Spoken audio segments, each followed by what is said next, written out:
सर्वेभ्यो नमो नमः। बच्चों, आप लोगों ने लालच बुरी बला वाली कहावत तो अवश्य ही सुनी होंगी। इसका अर्थ है लालच एक बहुत ही बुरी चीज है, क्योंकि लालच का परिणाम कभी भी अच्छा नहीं होता है। जो लालच करता है उसे या तो जान से हाथ धोना पड़ता है या फिर अंत में पश्चाताप करना पड़ता है। बच्चों, आज जो कहानी हम पढ़ने जा रहे हैं उसमें लालच के दुष्परिणाम को दिखाया गया है। कहानी का नाम है व्याघ्र पथिक कथा, जो आपकी पाठ्य पुस्तक सुभाषिका भाग 2 का एकादश पाठ है। तो चलिए आज हम देखते हैं इस कहानी में कि लालच का क्या दुष्परिणाम दिखाया गया है। व्याघ्र पथिक कथा यानी बाघ और पथिक की कहानी। पथिक कहा जाता है राहगीर को। यहाँ पर बच्चों उपपद विभक्ति का प्रयोग किया गया है। चलिए पहले पाठ के प्रसंग को समझ लेते हैं। प्रस्तुत पाठः नारायण पंडितेन रचितः हितोपदेशात् संकलितः अस्ति। प्रस्तुत पाठ नारायण पंडित के द्वारा रचित हितोपदेश ग्रंथ से संकलित है। हितोपदेश एक कथा संग्रह है जिसके रचनाकार हैं नारायण पंडित, और इसी से इस कथा को लिया गया है, यानी कि व्याघ्र पथिक कथा इसी ग्रंथ से ली गई है। अस्मिन् पाठे लोभाकृष्ट पथिकस्य कथा अस्ति। इस पाठ में लोभ से आकृष्ट एक पथिक की कहानी है। कथायां वृद्धः व्याघ्रः वलयं दर्शयित्वा पथिकान् स्वं प्रति आकर्षयति। कहानी में एक बूढ़ा बाघ सोने का कंगन दिखाकर पथिक को अपनी ओर आकर्षित करता है। लोभात् ग्रस्तः एकः पथिकः तस्य आहारं भवति। और लोभ से आकृष्ट होकर एक पथिक उसका आहार बन जाता है, यानी कि बाघ उसे खा जाता है। जैसा कि यहाँ पर आप चित्र में देख रहे हैं बच्चों, एक सरोवर है। सरोवर के किनारे एक बाघ बैठा हुआ है और बाघ के हाथ में एक सोने का कंगन है, और यहाँ पर एक पथिक है। यह पथिक लोभ के कारण किस तरह बाघ का आहार बनता है, यानी कि बाघ इसे मारकर खा जाता है, चलिए देखते हैं इस कहानी में। एकस्मिन् वने एकः सरोवरः आसीत्। एक वन में एक सरोवर था। सरोवरं परितः उन्नताः वृक्षाः आसन्। सरोवर के चारों ओर ऊंचे वृक्ष थे। यहाँ पर उपपद विभक्ति लगी है, परितः योगे द्वितीया। जहाँ पर परितः आता है उसके पूर्व वाले पद में द्वितीया विभक्ति लगती है, इसीलिए यहाँ पर सरोवरस्य ना होकर सरोवरम हुआ है। सरोवर के चारों ओर ऊंचे वृक्ष थे। सरोवर तटे एकः वृद्धः व्याघ्रः उपविष्टः आसीत्। सरोवर के किनारे एक बूढ़ा बाघ बैठा हुआ था। सः अतीव चतुरः आसीत्। वह बहुत ही चतुर था। तस्य हस्ते एकं सुवर्ण कंकणम आसीत्। उसके हाथ में एक सोने का कंगन था। किसके हाथ में? उस बूढ़े बाघ के हाथ में, जो सरोवर के किनारे बैठा हुआ था, और वह था बहुत ही चतुर।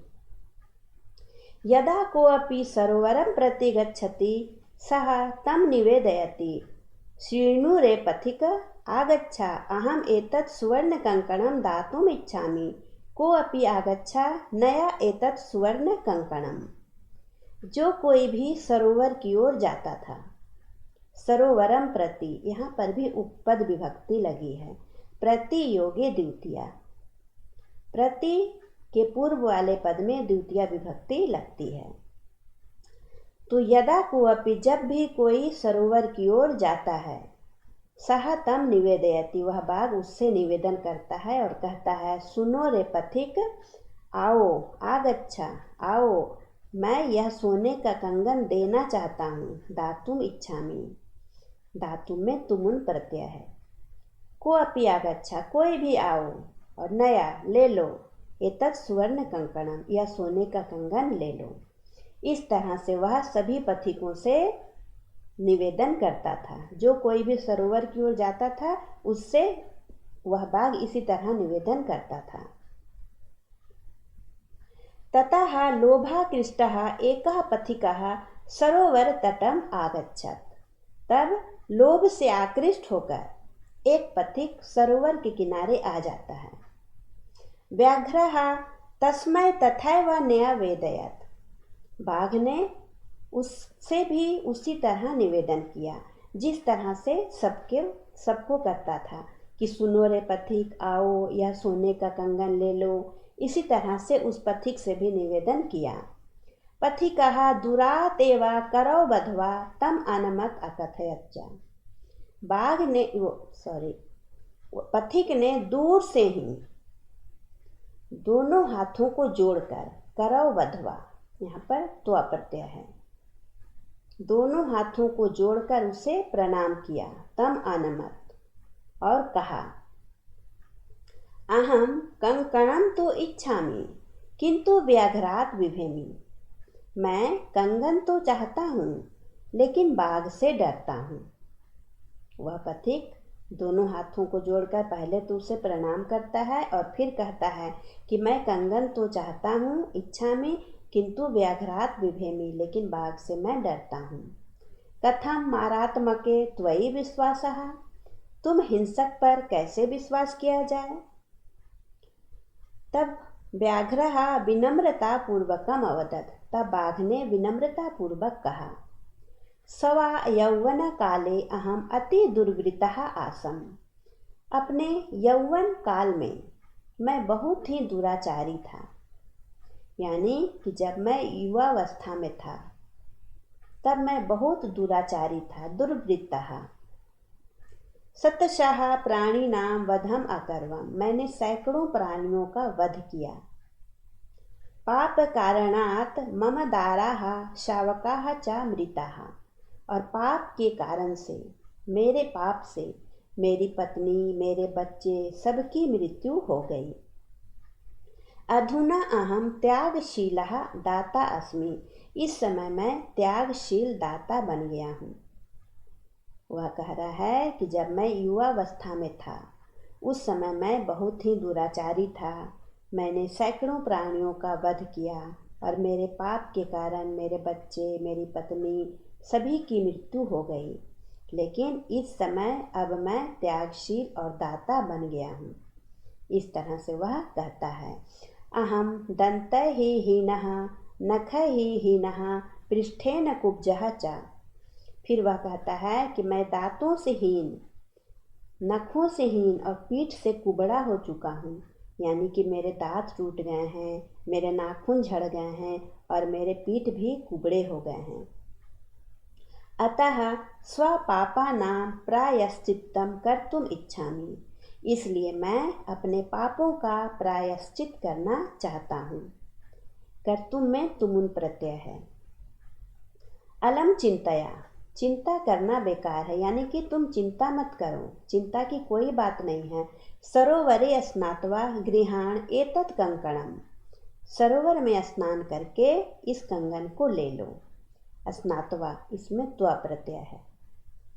वह बूढ़ा बाघ उससे कहता है कि तुम चिंता मत करो, सरोवर में स्नान करके यह सोने का कंगन ले लो। पथिकः अपि मनसि अचिन्तयत्, पथिक ने भी मन में सोचा, एषः तु वृद्धः किंचित कर्तुम असमर्थः माम न हनिष्यति। वह सोचता है कि यह तो बूढ़ा हो गया है, कुछ करने में असमर्थ है। कर्तुम यहाँ तुमुन प्रत्यय है। माम न हनिष्यति, यह मुझे नहीं मारेगा।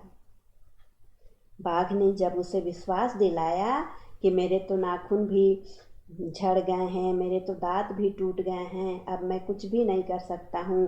तो पथिक को उस पर विश्वास हो गया। वह सोचता है कि यह तो बूढ़ा हो गया है, यह कुछ भी करने में अब असमर्थ है, इसलिए यह मुझे नहीं मारेगा। किंतु सः अपृच्छत, लेकिन वह उससे पूछता है, कुतः त्वं सुवर्णवलयं प्राप्तवान्? तुमने सोने का कंगन कहाँ से प्राप्त किया? वह उससे पूछता है कि यह सोने का कंगन तुम्हें कहाँ से मिला? व्याघ्रः अवदत्, तब बाघ ने कहा, एकदा मया एकः धनिकः हतः, एक बार मेरे द्वारा एक धनिक को मारा गया। यानी एक बार मैंने एक धनवान व्यक्ति को मारा।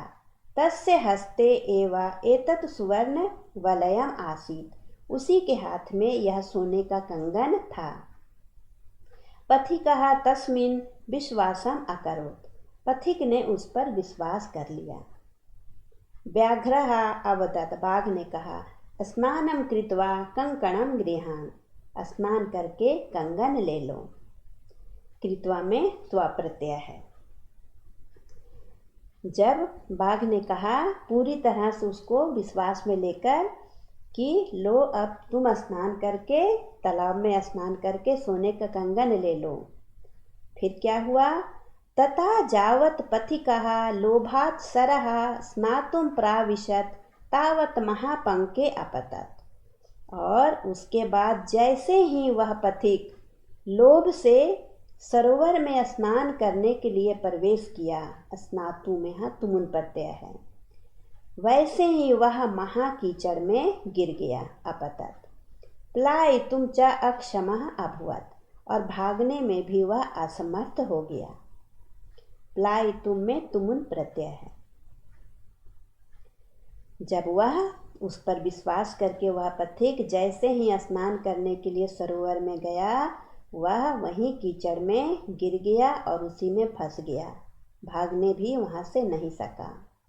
धूर्तः व्याघ्रः उच्चैः आहसत् अवदच्च, और धूर्त बाघ ने जोर से ठहाका लगाया और उससे कहा, यानी कि वह जोर से हंसा और उससे कहा, शृणु रे पथिक, सुनो रे पथिक, अहम आगच्छामि त्वां पंकात् निष्कासयामि। सुनो रे पथिक, मैं आ रहा हूँ, तुम्हें कीचड़ से निकालता हूँ। शनैः शनैः गत्वा सः व्याघ्रः पथिकां मारयित्वा अखादत्, और धीरे धीरे शनैः शनैः जाकर गत्वा, यहाँ पर त्वा प्रत्यय है, जाकर के उसको मारकर, उस पथिक को मारकर खा गया। मारयित्वा, यहाँ पर भी त्वा प्रत्यय है, उस पथिक को खा गया। तो इस तरह से उस पथिक को लोभ के कारण अपनी जान से हाथ धोना पड़ा। इसीलिए कहा गया है कि लोभ जो है बहुत ही बुरी बला है, लालच बुरी बला। वह पथिक कंगन के लोभ में जान से हाथ धो बैठा, ना वह लोभ करता और ना मारा जाता। इसीलिए बच्चों, हमें कभी भी लालच नहीं करना चाहिए, क्योंकि लालच का परिणाम हमेशा बुरा ही होता है, जिस प्रकार यहाँ पर पथिक का हुआ। आशा है बच्चों आपको यह कहानी अच्छी लगी होगी। अब आप इसकी शिक्षा पर, इसके संदेशों पर अमल अवश्य ही करेंगे। अगले वीडियो में हम लोग इसके प्रश्न उत्तर को करेंगे। धन्यवाद।